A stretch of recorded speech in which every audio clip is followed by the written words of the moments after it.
A warm welcome to another highlight of the program of this year's Republica. In the following hour, the philosopher and publicist Michel Friedman will be speaking with his guests and speaking about debating the question, how can our democracy can do the right thing to all generations, be just to all generations, what divides generations, what unites them. And of course, he won't be alone. He will be joined by the future researcher Steffi Burkhart, with the deputy head of the Young Conservatives, Ann-Cathrin Simon, and with the author Florian Schroeder. And I hope you'll have a good next hour. Yes, welcome to the SWR Democracy Forum. My name is Michel Friedman. I'm a publicist, philosopher, author, and mostly I have one thing which you have to say very loudly. I am committed to democracy. In the SWR Democracy Forum, SWR, by the way, is the public broadcaster for the southwest of Germany. I have some very interesting people, I would like to, and I speak and sometimes debate with them about issues. We live in a time when generations, in particular younger generations, are under pressure. It seems like earlier young generations did not have the same pressure, although I doubt that. The baby boomers, Generation X, and Generation Z, everyone had their own challenges and successes. Let us focus on differences. Let us focus on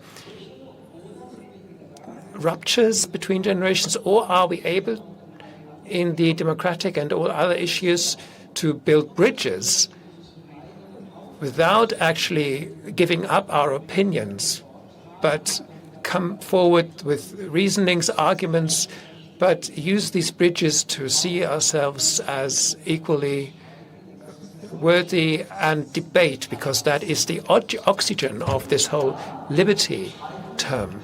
And of course, debating is necessary because there are conflicts, and these have been around since the antiquity. Florian Schroeder, Socrates already said, and I quote, the youth loves luxury. They have bad manners. They despise authority. They have no respect of elder people, and they chat when they should work. End of quote. 2,400 years later, the sociologist Martin Schröder at the University of Saarland in the west of Germany said every generation is the most lazy and the most stupid, end of quote. It seems like it's always been that way. The old complain about the young, but could the old be right too? Well, I would be very hesitant to say that. I remember when I was around finishing my school, earning the university qualification, that was in the 90s, the accusation was that we were unpolitical, we had no interest in anything, we were the generation of internships and not even able to do those, and no one would need us. All the jobs would be taken, it would be performance that was needed, and the generation before us, especially the 68 generations, had been more interested in politics, they had revolted. You are not even against anything.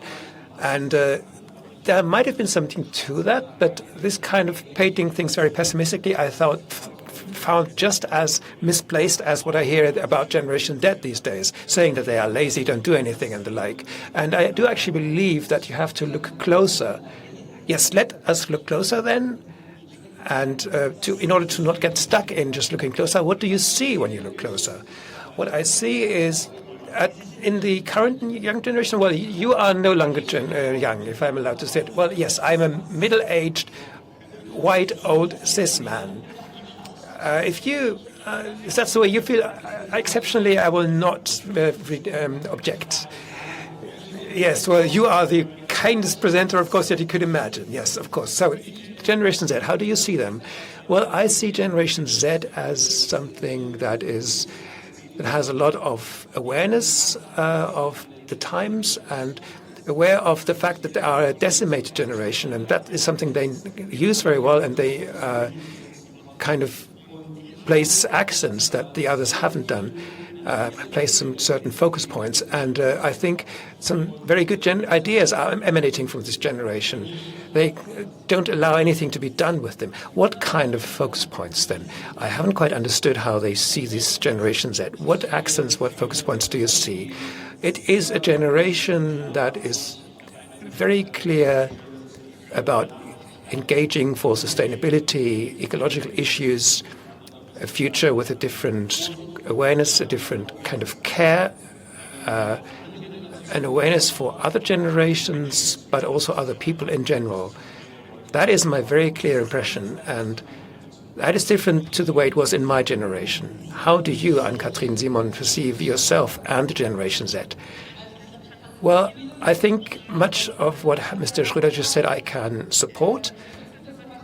I think it's good to have this panel today because one of the basic problems is that much is said about Generation Z and there's not much talk with them. This is a generation with lots of strong opinions, which is much debated, but these debates get often stuck in their own bubbles, as it so often is. So that's why it's very good to have this forum now. And regarding your question, I think Generation Z knows what it wants quite exactly and what the situation is in.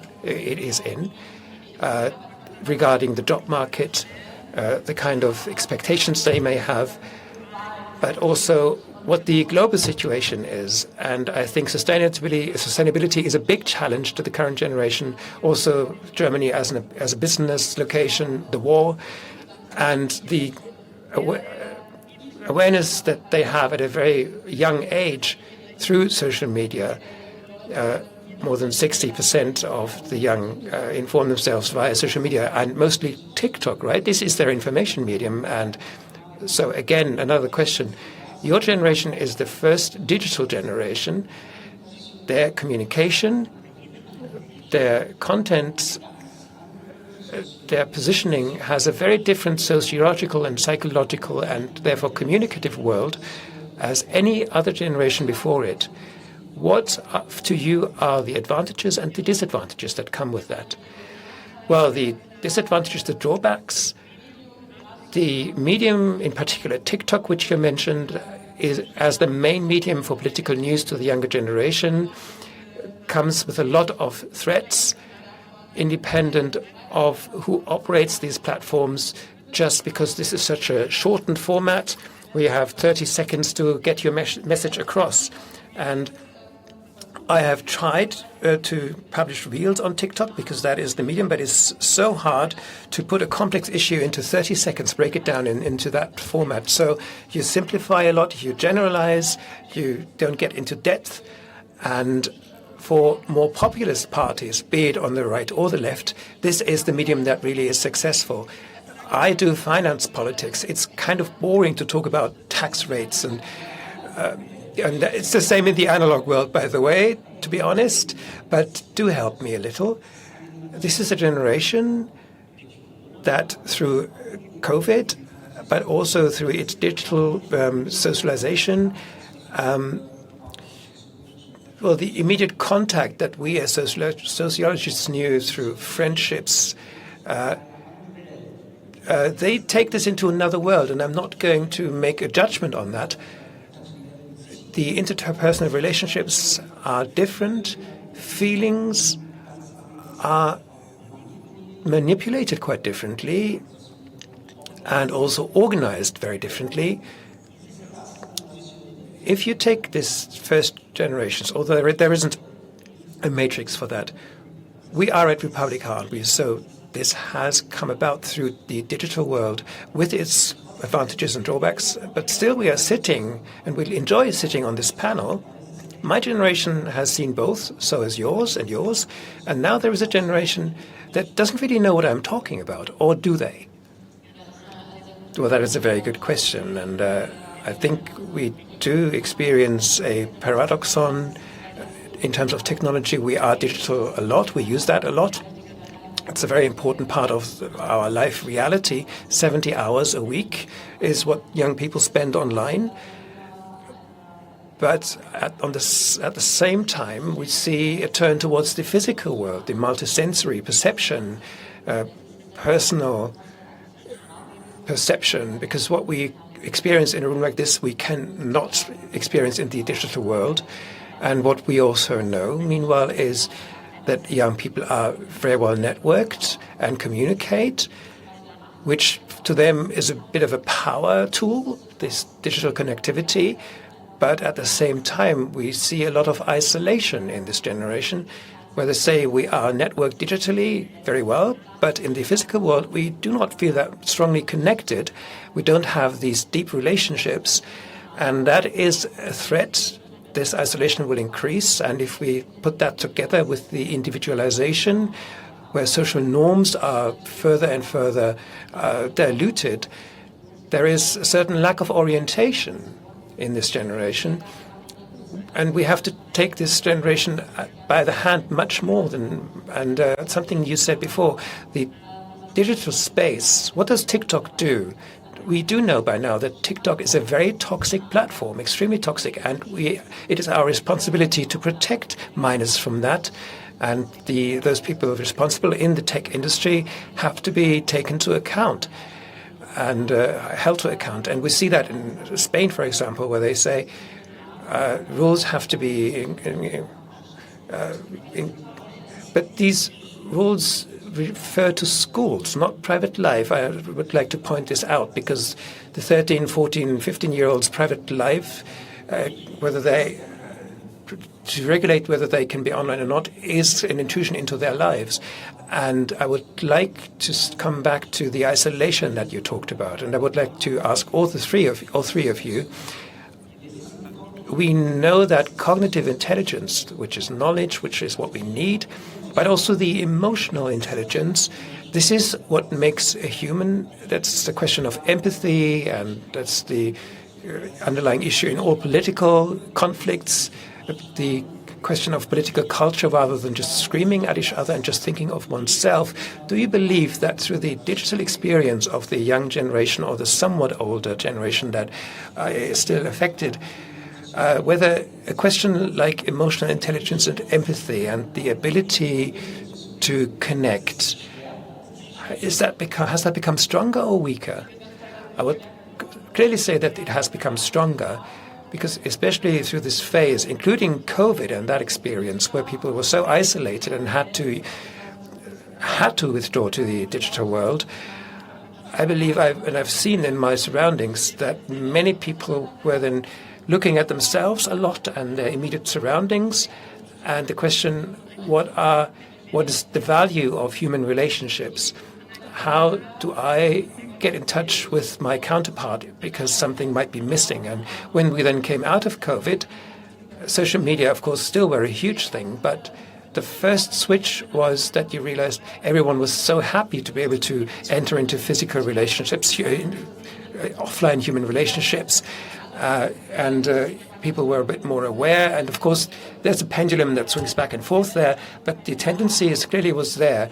And the consciousness that now I can meet my counterpart, how I deal with them, I thought that had become stronger, because I think it's okay to be, if this is socially accepted, to know this and to stand for it. Yes, I would agree with you, because I think the debates that we have at the moment are almost exclusively about things that happen in the political arena or before. This is about language sensibility and preciseness, precision, and who is talking to who is how aware, how sensitive to each other. And this is positive and negative sides. I don't want to judge this.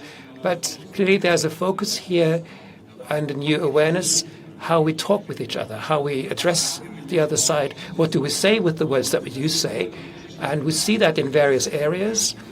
In your generation, more in the way that there clearly is a sensibility, a sensitiveness regarding discrimination, but also in your generation, if we look at the right extreme young people, mostly in East Germany, we see the strong opposite too, a generation that is much harder, much more brutal, and much more misanthropic. And that is very interesting to see in a generation like yours, because in this very more extreme, there is this collision, massive misanthropy and massive sensitivization. I know this in the west of Germany too, in Bavaria. The right extremist AfD now is the strongest opposition party, and I've noticed something. If you go back, it's not a long time ago, COVID-19.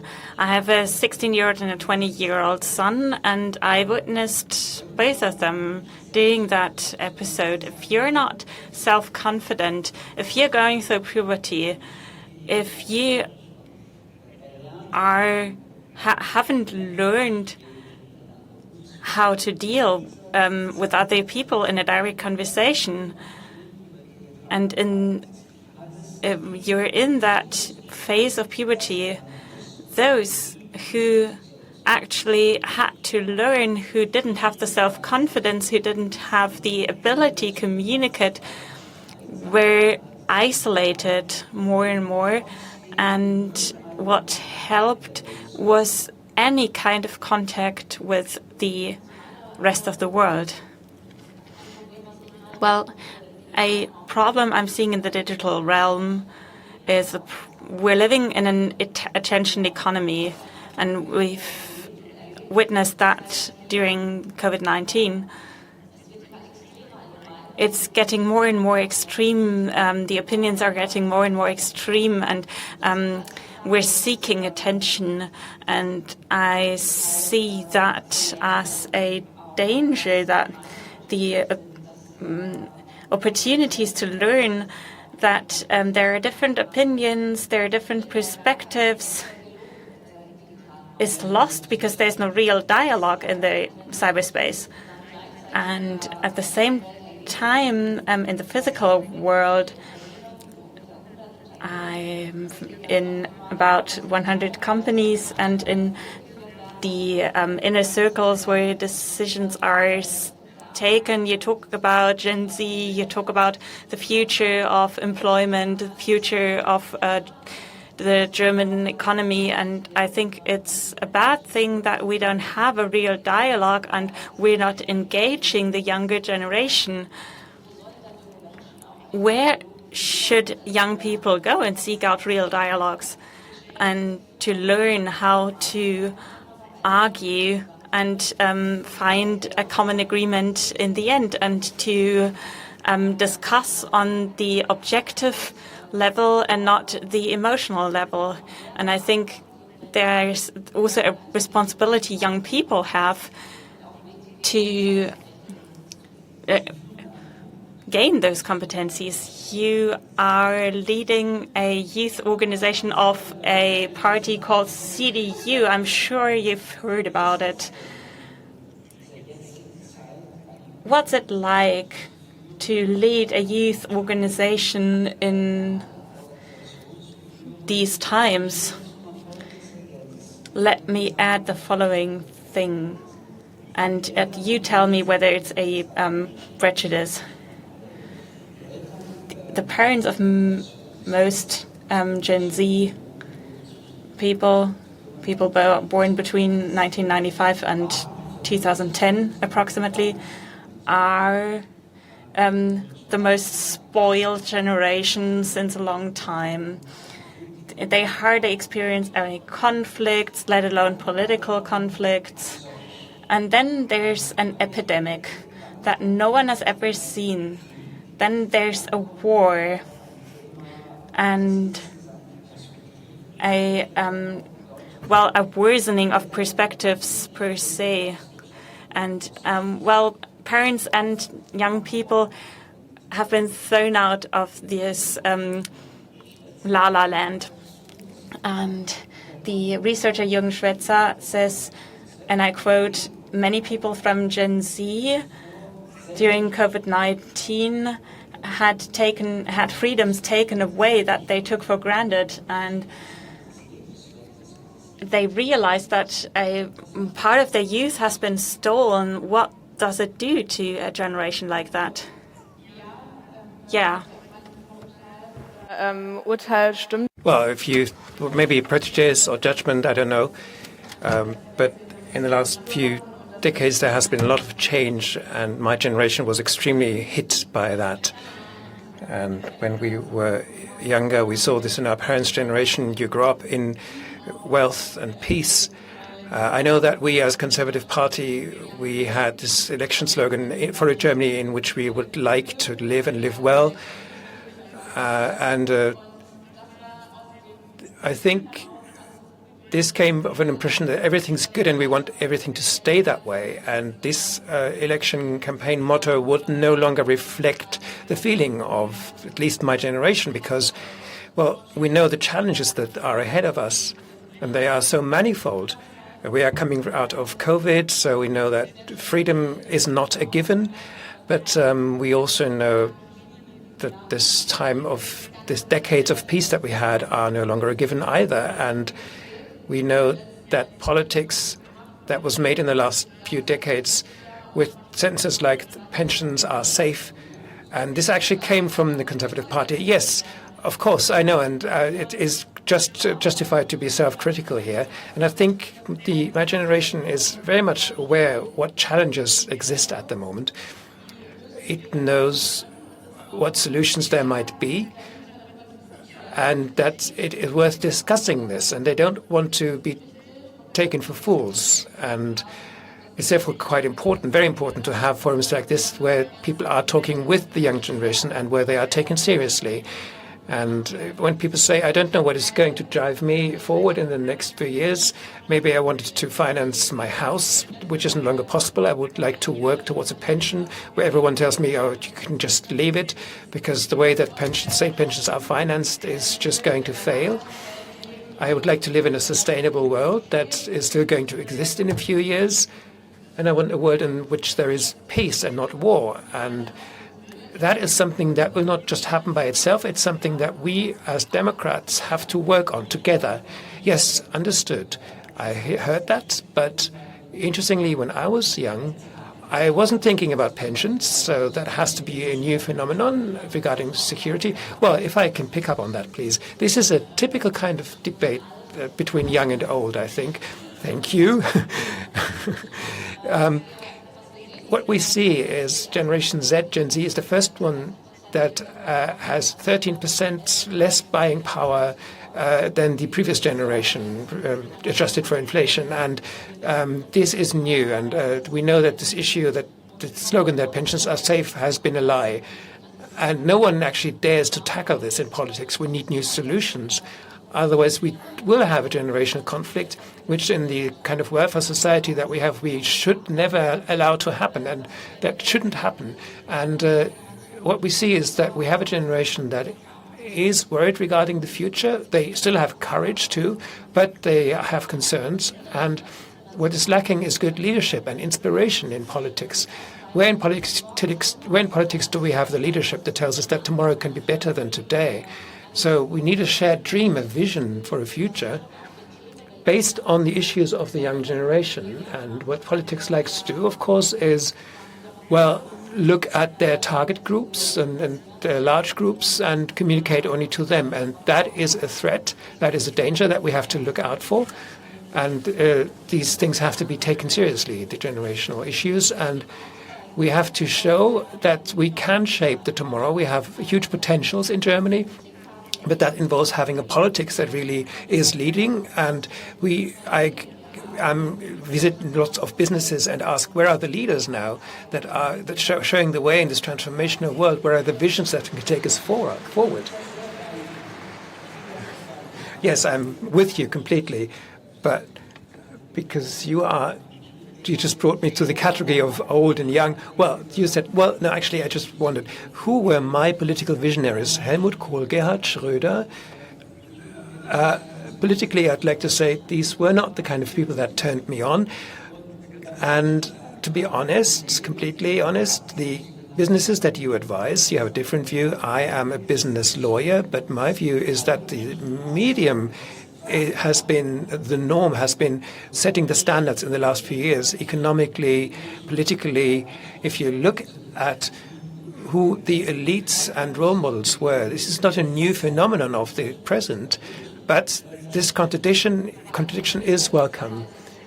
Well, one of the aspects of current time is that we are seeing a lot of complexity and ambiguity, and in this world we need good leadership that brings us forward. Yeah, but do we have it? Question mark. The Chancellor, Friedrich Merz, is that the leader? Is that leadership? And I didn't mean that ironically. I could also name Lars Klingbeil, who's also inspiring. I thought Mr. Schroeder was responsible for the jokes today, but okay. Who plays the green? He's stealing my jokes. It's incredible. I'm developing. I have I'm moonlighting. So, yeah, jokes aside, I would like to come to the point whether Friedrich Merz inspires me. Some comments. Do we have leadership? Of course we do. There's always room for improvement, but I'm convinced that we have leadership. As the CDU in our election program, we had an Agenda 2030 where we wanted to shift the focus towards the future, and you said you're in companies, every company has a 5-year plan, a 10-year plan, a 20-year plan. So we should be able to do that in politics as well. And the question is whether we have that. And I think as CDU, with our Agenda 2030, we went a step ahead and showed what we can have in terms of plans.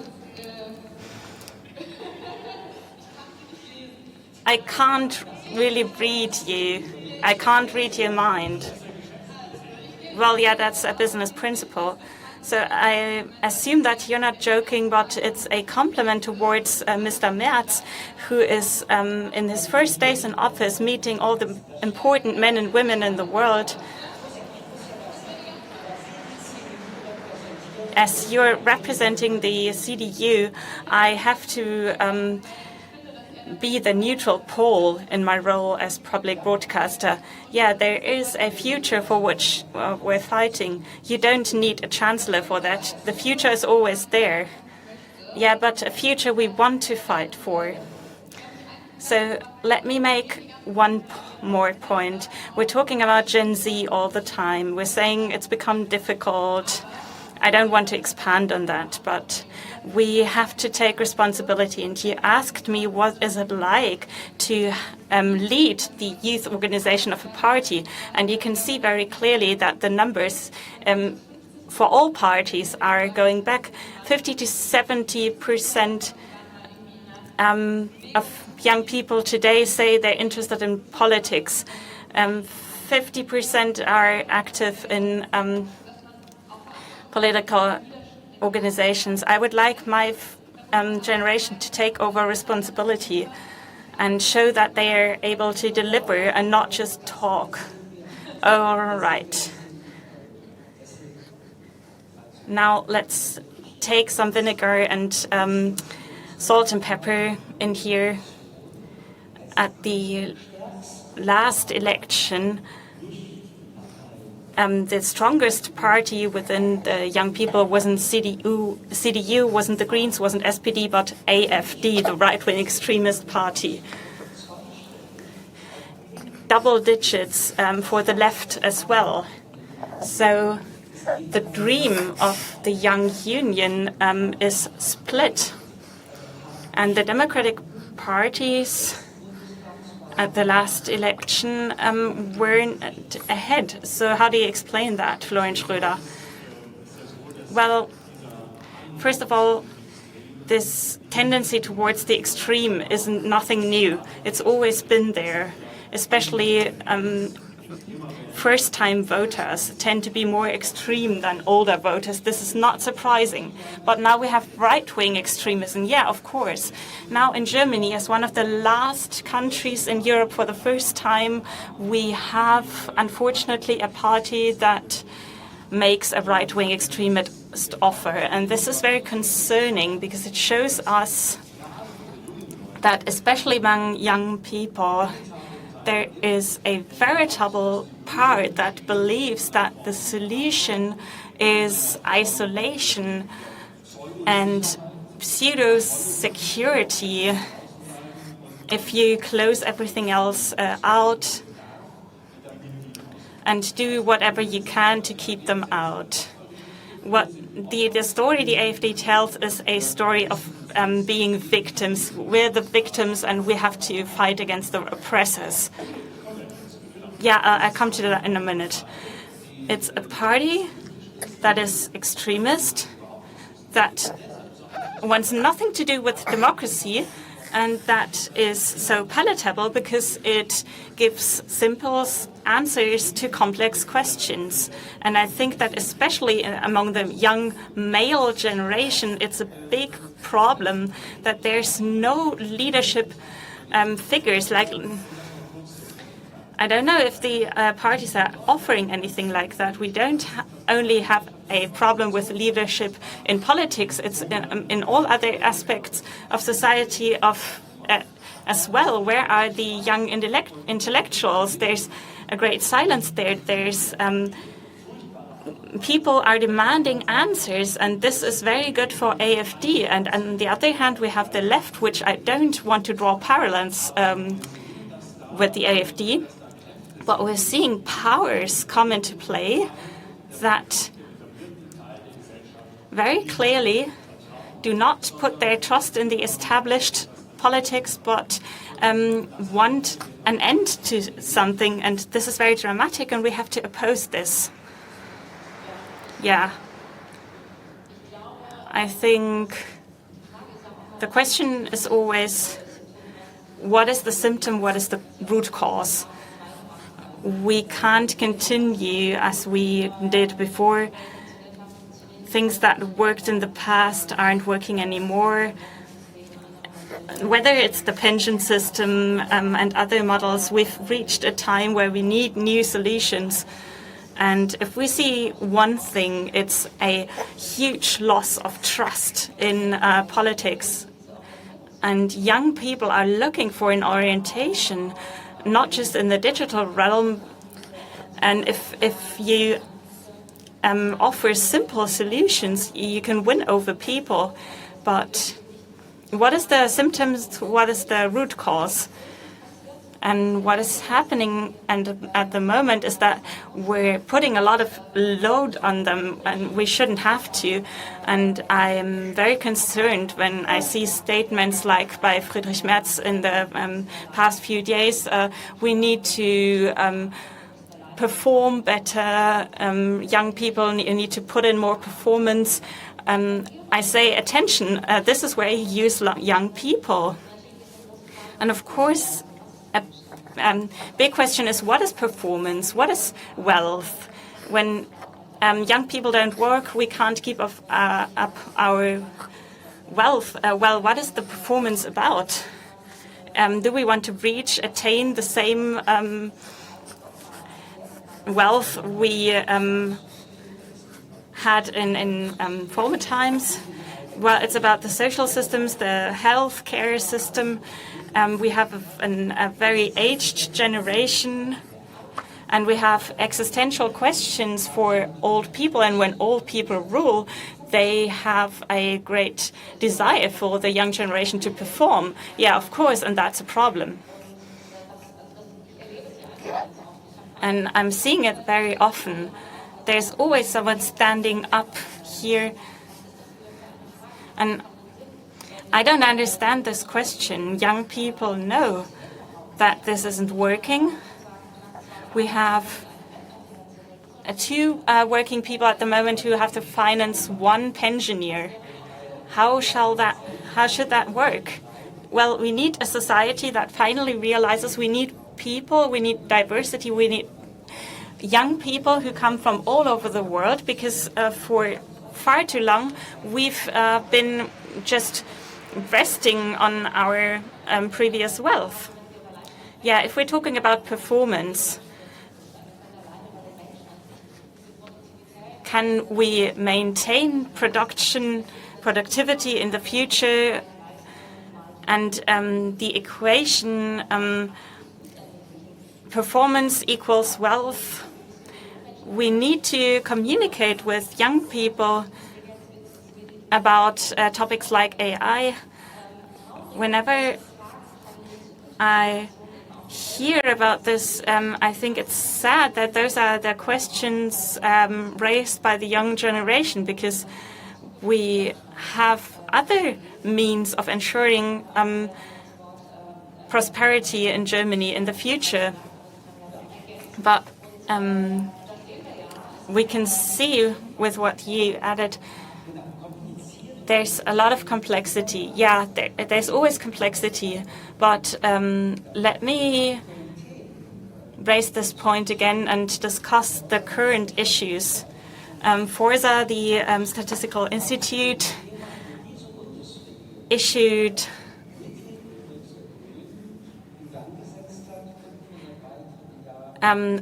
there is a 500 billion additional fund for the military, and the question is weapons for defending Germany, defending Europe. Will we have them? And yeah, there's always the topic of conscription, and the strongest those who most strongly support conscription are over 60, and the opposite is true for the very young people. So those who are affected by conscription are 60% against it. And I don't want to reduce this to political boundaries, party political boundaries. In all seriousness, again, politics regarding this issue that Ms. Burkhart just said, politics works in its own interest and demands of the young generation that which they themselves have liberated themselves of. Well, I believe that the current government and the coalition we have works for our country, because if we see what the needs are, we have about 200,000. We need about 200,000 positions, and 20,000 of those are not filled in the military, and NATO will require us to create about 80,000 more. So we have a 100,000 people gap. You don't have to be very good in mathematics to realize that this won't get solved. This won't solve itself. And if we look at the last few years, where the number of people joining the army voluntarily has not risen. So, well, aren't you furious that those that for 30 years had a comfortable life, also regarding defense, now tell the young people you have to? And the fact that this government kind of puts this forward, how does this agree with the kind of look towards the generations? Well, yes, regarding conscription, also others, of course, you could say this is mean. Why do I have to do this and not others? This is something you could debate about. You could ask, why have pensions not been reformed earlier? Why has conscription been abolished in the meantime, in the last few decades? And I would, of course, prefer to not be in this situation. And if there were not a gap that we had to fill, I would love it if we had enough people in the military that were ready to serve. That is not the case. Sorry, I have to interrupt you there. How do you, as a young person, hold out against this, or how do you stand the fact that the pension is very much a question for young people? That regarding military service, they have just avoided the issue. They failed with all this, and now you have the chancellor and the vice chancellor ahead of you. How can you stand in terms of leadership, not saying you are the ones that made these errors? Maybe I'm now younger than my biological age, but I don't understand this. How should I, and I'm not talking about anyone in person, how should I, well, these parties that have kind of avoided this for 30 years, how should I, as a 20 or 25 years old person, trust these parties in fixing the problems that they've created, right? How can you cope with this? Well, you do that by getting involved and showing how things can be different. And it's easy, as I've said before, to say from outside that things are not as I like regarding pensions, regarding the environment, regarding military service, saying I don't like it, always criticizing from the outside. That's one thing. But you could also say that we live in a party democracy. We live in a society where you can put your position forward by actually going into these structures and fighting. And me personally, you are asking whether I'm furious. I am furious if we don't manage to flip the switch. And it's not good to hear people talking about all these problems regarding pensions, regarding military service, and not changing anything. Whether these are the positions that I share, no, I would be fine if there was a debate and if the solutions were sought. And this is my expectation of my own party and of the new government. They should change this. I wouldn't perhaps put it in such a radical way as you just have, saying that nothing had happened in the last few years, but surely not enough has happened. Also in the Merkel coalition that we had between the Conservatives and the Social Democrats until 2021. So there's no point in just pointing to this generation conflict and pointing fingers all the time. You've said that yourself.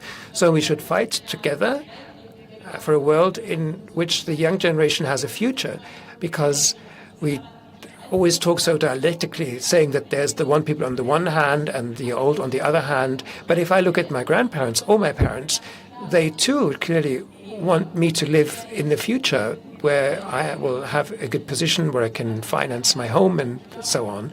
So there's much more that you could do with each other and not just bring up the rage. The next chancellor here is waiting for us. Okay. Ann-Cathrin, I have another question. The fear of war is one that all generations, of course, share. The new strength study, youth in Germany, the biggest fear of the 14 to 29-year-olds was said to be war, but also inflation.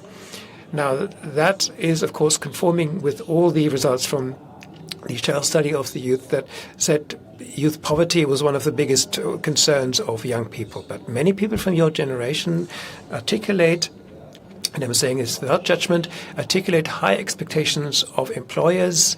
There is value placed on home office, shorter work hours with equal pay. I'm just stating things as they have been laid out. And this is an issue that has become so important. Readiness to perform is a big thing. How does the fear of poverty and of war, how does that come together with that issue of being willing to perform, which you expect of the young generation, as if the previous generations had delivered that, which you could question too, and projecting all these ambitions onto the young generation, that they should fix everything? Well, I believe, and it has been said by Mrs. Burkhart already, what is growth, what do you work for, and so on.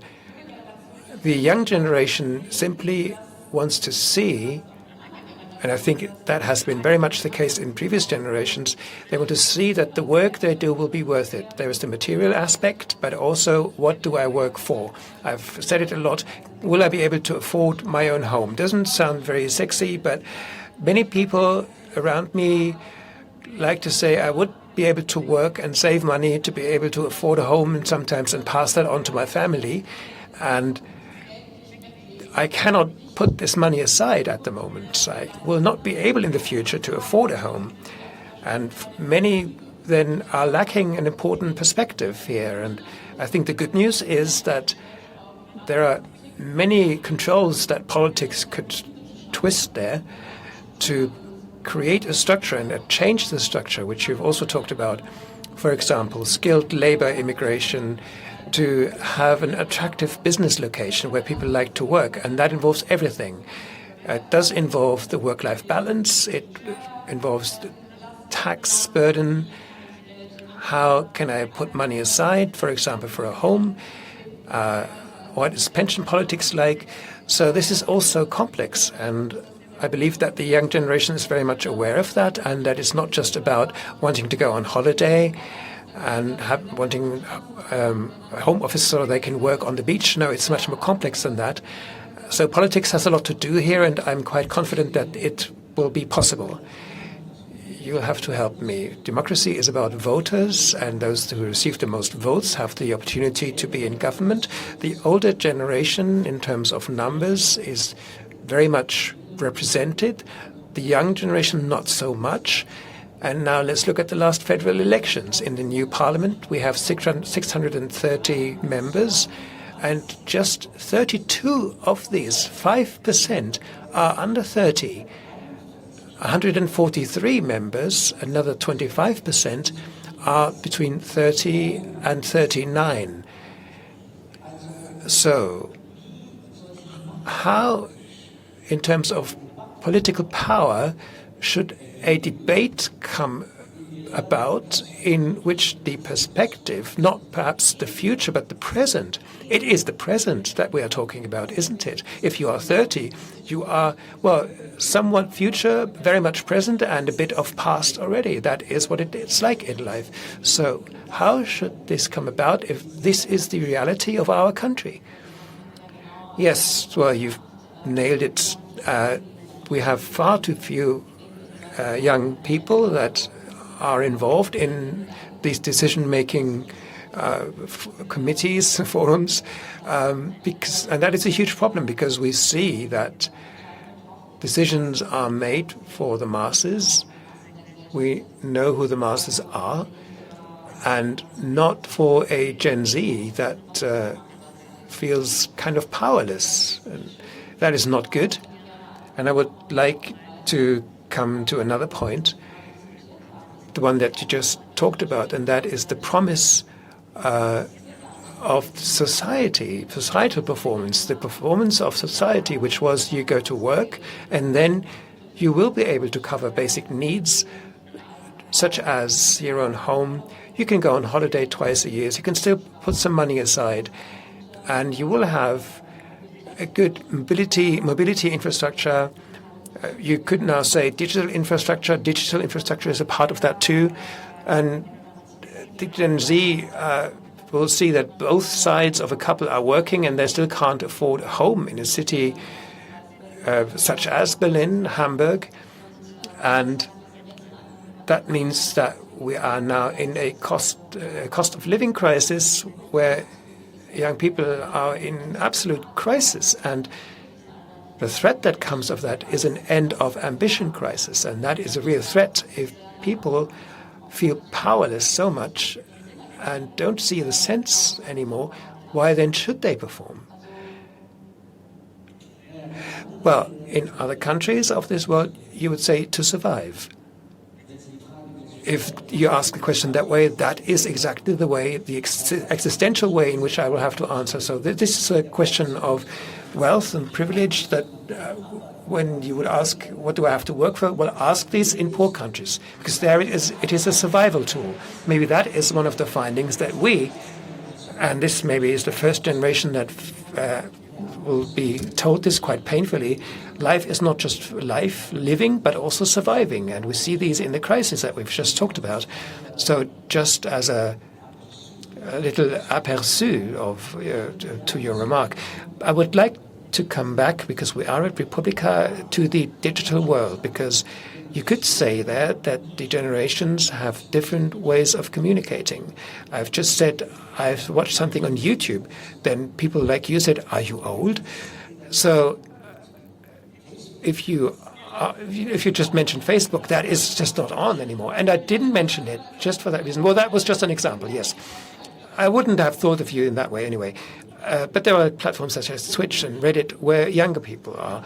And there we have people like Thilo Jung being present, journalists, and there is a new profession there. We created the profession of the expert in journalism in the last 10 years, where many people were under that banner that had much less of an education than the term might promise.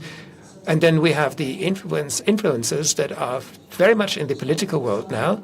And again, you have to say, in the political world, in the digital world, the right extremist AfD and the related parties have the biggest manipulative influence. They spend as much as all the other parties taken together, but also these influencers, meanwhile, are regarding opinion forming without really arguments being visible. They are the people that do influence the young generation. And what does that do with an intergenerational dialogue if there are different tools that are not interlinked? And generations, I'm not just talking about the youngest generation. I've just heard that Facebook are the grandparents, YouTube maybe is me to some extent. What does that do in the ability to be in a dialogue if the digital world, different to what it was in the analog world, lacks these interfaces where all the generations have a common ground for debating, but also conflict? Well, I think there is a massive alienation between the generations through this because they just cannot understand their worlds anymore. And I know many people, I am 45 years old now, people that say, I'm not going to start with TikTok. That nonsense I'm not going to do, which I think is a grave mistake because I think it is absolutely a part of being in the worlds, at least as an observer, worlds maybe that you don't see as your own, but to know what is happening there. And I think what we as also fundamentally as well as with influences, that where what we see is that in your generation too, we see that there is a result of what has been told to us for years. We have seen politics replaced by morals. We've sort of privatized politics. What we've told people is, look after yourself, live your dream, look after your dream. It's your own responsibility, and if it goes wrong, it is your own fault.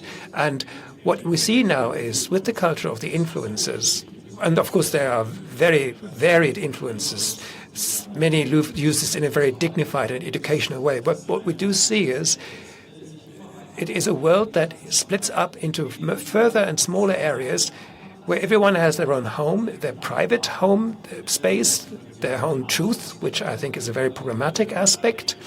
And that's what the whole debate about alternative facts is about. So everyone can claim for themselves, this is what reality is like, and the populists are driving exactly this, saying what we say is what it is, how it is.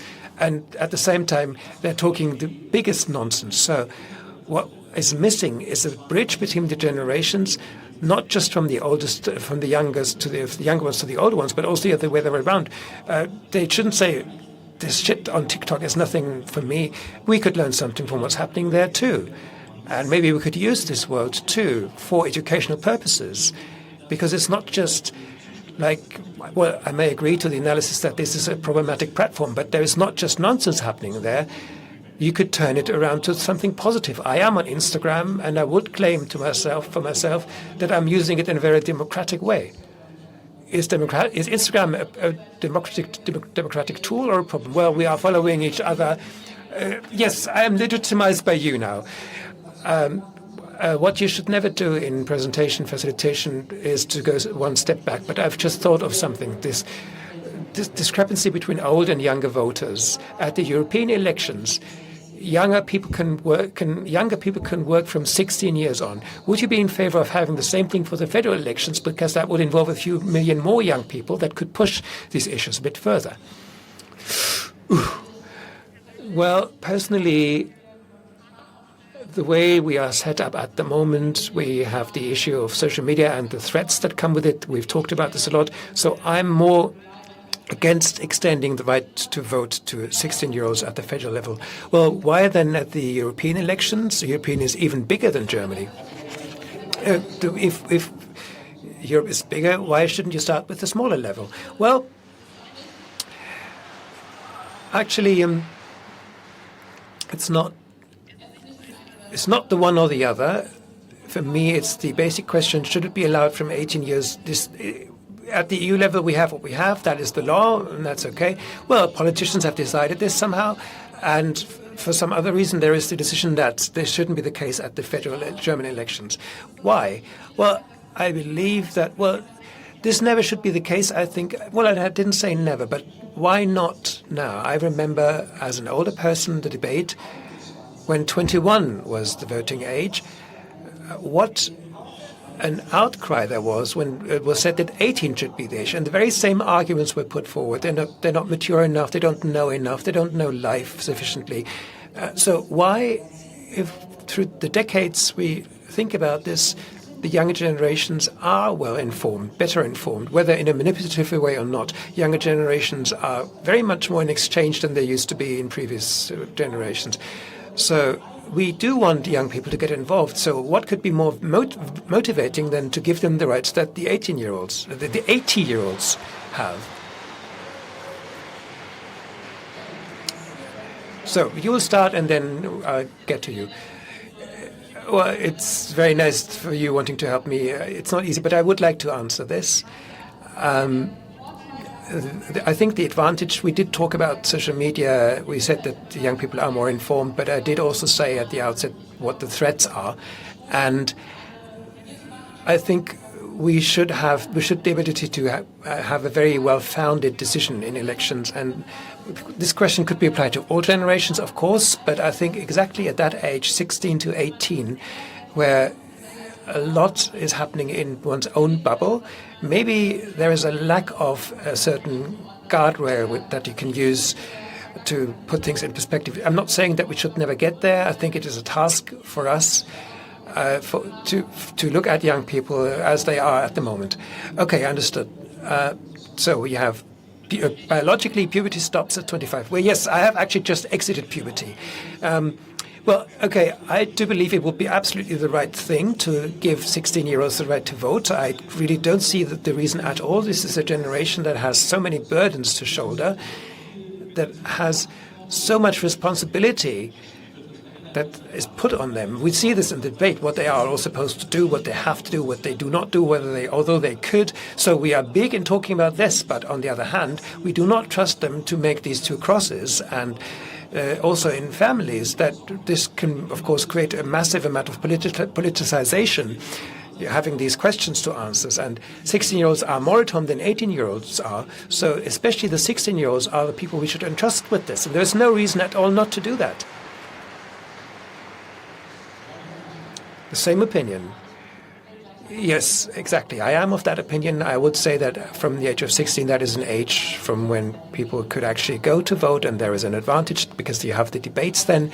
But again, also we have the question, voting is one thing, but how much inclusion is there elsewhere at other times? And well, we see that the inclusion is not enough. We need more opportunities to have a real dialogue in the physical world, in the digital world, because the one thing I can see is this is a time when young and old understand each other so well. They are in contact, in debates so much in families, where the grandparents may say, well, our times were different. You don't have it easy either today. And grandparents might get involved politically for the young generation too. So we need more opportunities across the year so that for people to get involved in political decision making and to avoid politics making as decisions for themselves and not looking after the young generation. Are you optimistic regarding the present and future of the democratic life? I have to say I'm very ambivalent. And that is not so much a question of the younger generation. No, I'm not talking about generations now. Well, I have in the last, if you'd asked me 2 years ago, I would have said, I'm very optimistic. Democracy will win out. 2 or 3 years ago, I would have said that. That was the war already. Yes, we had the war then. Yes, but I would have said, okay, all in all, the educational approach of the West will win, but I'm no longer sure. I'm not sure whether the offerings of the non-democratic populist forces, and that also means to some extent the longing for a promise of security, which of course will never be kept by those that are making it, but a longing for a supposed security and order, and maybe also more authority, whether these offerings are not so attractive that we will very much regret it when these authoritarians or authorities will be in power.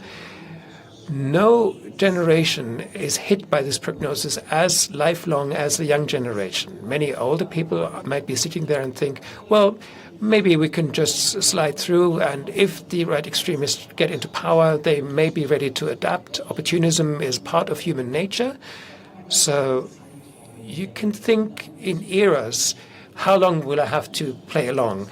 But for many people, it means for their whole life, and it means for younger people that the conditions in which this federal republic as a country has lived, which is free, democratic, dignity being inviolable, whether that has been achieved or not, but that ambition has been clearly defined, that could now fall.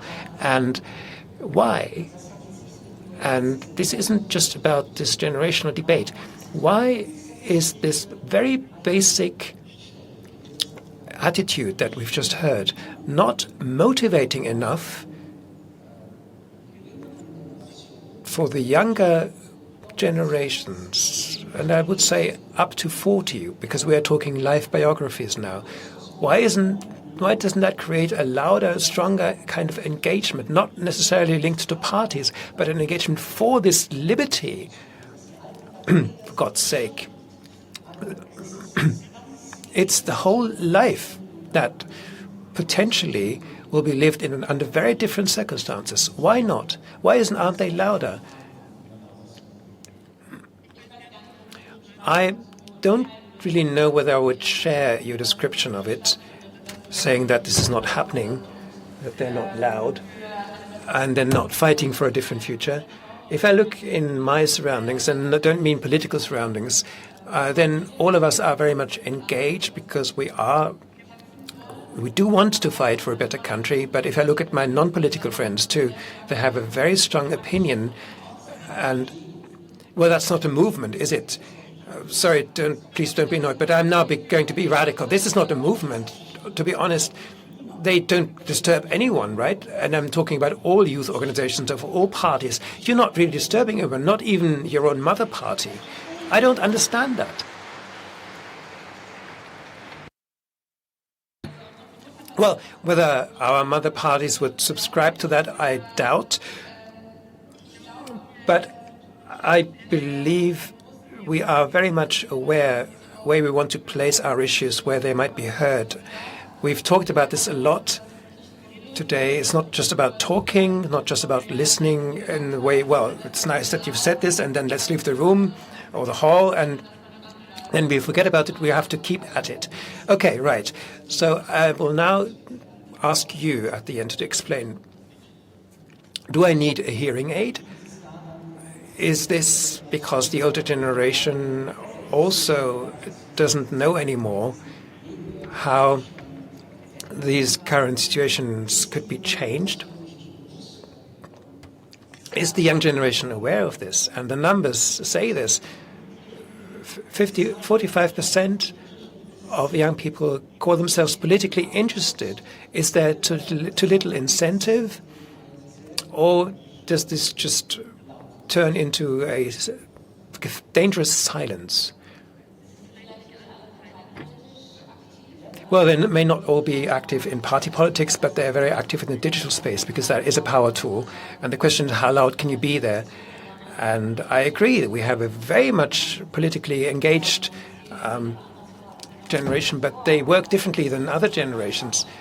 If they glue themselves to roads, how do we deal with that? This is a symptom for the situation where they're not being heard. Then they turn radical, but they're not being acknowledged. So, yes, I do believe that young people are trying, but they experience this powerlessness, that they're not taken seriously. And I think this happens much more in business and politics. I would wish there is the opportunity now to take steps in the right way and actually walk the walk and not just increase conflict in Germany, but take everyone to the future.